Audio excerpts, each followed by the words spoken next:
क्या धर्म की रक्षा के नाम पर आपकी स्वतंत्रता सीमित हो सकती है? छत्तीसगढ़ विधानसभा में इस बात को लेकर के जो बिल पास हुआ वह सिर्फ एक बिल का पास होना नहीं है, यह एक ऐसी बहस की शुरुआत हो चुकी है जो आने वाले सालों में देश ही नहीं प्रदेश की दिशा भी तय कर सकती है। धर्म स्वातंत्र विधेयक 2026 यानी कि Chhattisgarh freedom of religion bill 2026 एक ऐसा कानून जिसमें सजा है 10 साल, 20 साल और कुछ मामलों में तो आजीवन कारावास तक।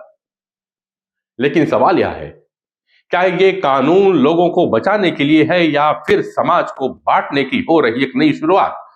नमस्कार, मैं हूं नरेंद्र पांडे और आज हम बात करेंगे इसी मुद्दे पर, समझेंगे तथ्यों के साथ, राजनीति के साथ। तो सबसे पहले समझते हैं यह कानून कहता क्या है।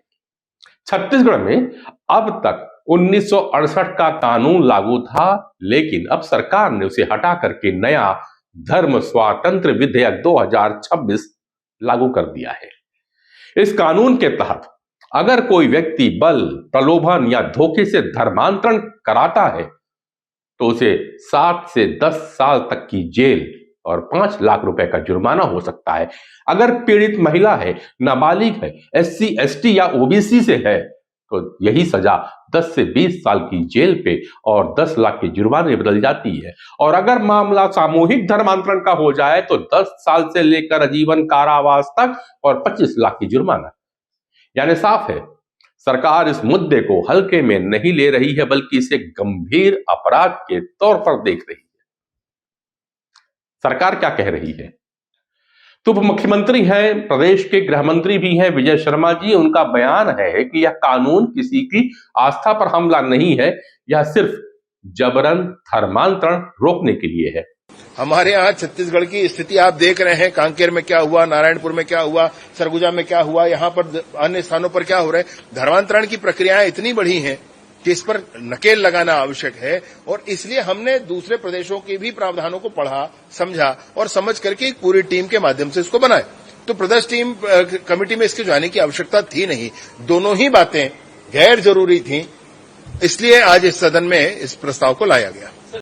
सरकार के मुताबिक आज धर्मांतरण के तरीके बदल चुके हैं। डिजिटल प्लेटफॉर्म है, फंडिंग, सोशल नेटवर्किंग का इस्तेमाल किया जा रहा है, गरीब और कमजोर वर्गों को निशाना बनाया जा रहा है और इसलिए पुराना 1968 का कानून अब अपर्याप्त हो चुका। धर्म स्वातंत्र विधेयक 2026 सिर्फ एक कानून नहीं है, इसे एक आइडियोलॉजिकल बैटलफील्ड माना जा सकता है, क्योंकि यहां कहानी सिर्फ कानून की नहीं, पूरे नैरेटिव। प्रदेश कांग्रेस के अध्यक्ष दीपक बैज का आरोप है कि यह विधेयक भाजपा का राजनीतिक प्रोपेगेंडा है। पहले भी 2006 में ऐसा ही कानून लाया गया था। 20 साल यह कानून राजभवन में कैद रहा। यानी भाजपा सिर्फ दिखावे की कानून बनाती है, असली बात तो इनका ध्रुवीकरण का मकसद है। स्वतंत्र विधेयक भाजपा का एक राजनीतिक प्रोपोगेंडा है।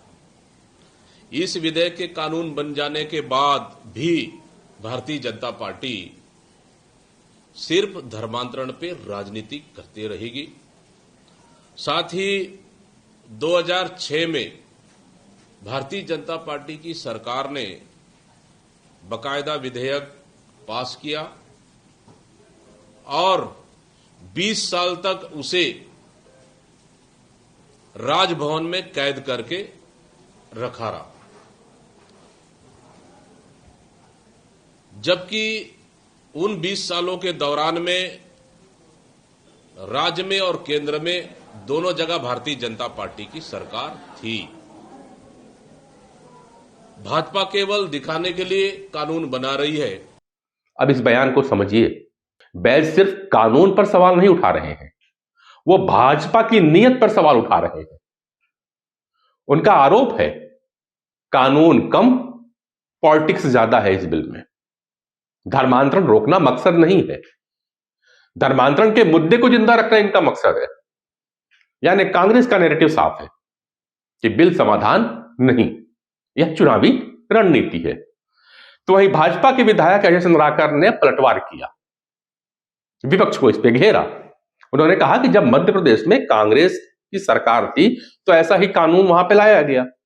जब कांग्रेस दूसरे प्रदेश में ऐसा ही कानून ला सकती है तो छत्तीसगढ़ की कांग्रेस इसका विरोध क्यों करती है? कांग्रेस का जो मानसिक दिवालियापन है, वैचारिक दिवालियापन है, आज इस बिल की चर्चा में बहिष्कार से साबित हो गया। देश में क्या हो रहा है वो एक अलग विषय है, पर छत्तीसगढ़ में तो पहला नियोगी कमीशन कांग्रेस ने ही बनाया था, पंडित रविशंकर शुक्ल ने ही बनाया था। तो अपने बनाए बिल के ही विरोध में वो बहिर्गमन करके गए हैं। ये कांग्रेस का दुर्भाग्य है और ये छत्तीसगढ़ का भी दुर्भाग्य है कि ऐसा विपक्ष मिला है। धर्मांतरण पर भी उनकी चुप्पी वही है, मनरेगा का इतने दिन बाद यहाँ विरोध कर रहे हैं वही है। मानसिक दिवालियापन का, वैचारिक दिवालियापन का वो शिकार है। यह बयान छोटा जरूर है लेकिन राजनीतिक रूप से बेहद तेज है। चंद्राकर यहां दो बातें स्थापित करना चाहते हैं। पहला कि यह कोई नया मॉडल तो है नहीं, और दूसरा विपक्ष का विरोध सिद्धांत पर नहीं राजनीति पर है। यानी भाजपा का जो नैरेटिव है वह यह है कि हम वही कर रहे हैं जो दूसरे राज्यों ने भी कर दिया है, तो फिर विरोध क्यों? अब अगर आप इस पूरे टकराव को ध्यान से देखें और समझें तो यह सिर्फ धर्मांतरण की बहस नहीं है, ये 3 लेयर में चल रही है। पहला, कानून बनाम नियत है। सरकार कहती है जबरन धर्मांतरण रोकना है, तो विपक्ष कहता है राजनीतिक ध्रुवीकरण करना चाहती है। सच क्या है? अरे दोनों बातें एक साथ भी सच हो सकती है। कानून सही इरादे से भी बन सकता है और उसका इस्तेमाल राजनीति के लिए भी हो सकता है। और दूसरी जो बात है वो है सुरक्षा बनाम स्वतंत्रता की। यही सबसे खतरनाक और जटिल हिस्सा है इस बिल का। अगर कोई गरीब को लालच देकर धर्म बदलवा रहा है तो रोकना जरूरी है, लेकिन अगर कोई व्यक्ति खुद अपनी इच्छा से धर्म बदलना चाहता है और उस पर शक के नाम पर केस दर्ज हो जाए तो यही डर उत्पन्न होगा, कानून की ताकत कहीं आजादी पर बोझ न बन जाएगी। और तीसरा जो है वह है परिभाषा का खेल। सबसे बड़ा जो एरिया है उसे समझना है, उसे डिफाइन करना है। और डेफिनेशन क्या? प्रलोभन। क्या डेफिनेशन हो सकती है? क्या परिभाषा होगी प्रलोभन की? आप धोखाधड़ी कैसे साबित कर पाएंगे? स्वेच्छा और प्रभाव में फर्क कैसे तय होगा? यही वह जगह है जहां कानून मजबूत भी हो जाता है और विवादित भी। इस विधेयक को लेकर जो छत्तीसगढ़ में चल रहा है वो आने वाले समय में पूरे देश में रिप्लिकेट हो सकता है, क्योंकि पहले मध्य प्रदेश, उत्तर प्रदेश और उत्तराखंड में यह कानून लागू हो चुका है। यानी ये जब एक राज्य का मुद्दा नहीं, नेशनल पॉलिटिकल ट्रेंड बन चुका है। तो सवाल सीधा है, क्या यह कानून कमजोरों की रक्षा करेगा या फिर समाज में शक और डर का नया माहौल क्रिएट करेगा? क्या यह धर्म की आजादी को सुरक्षित करेगा या आजादी की परिभाषा को ही सीमित कर देगा? क्योंकि सच्चाई यह है, कानून सिर्फ कागज पे नहीं चलता, वो चलता है उसके इस्तेमाल से। और असली परीक्षा तो अब शुरू होगी, सड़क पर, समाज में और अदालत में। आप क्या सोचते हो? कानून जरूरी है या खतरा? कमेंट करके बताइएगा। और हां, चुप मत रहिए, याद रखिए, सवाल पूछना ही असली लोकतंत्र है। फिर मिलूंगा, नमस्कार।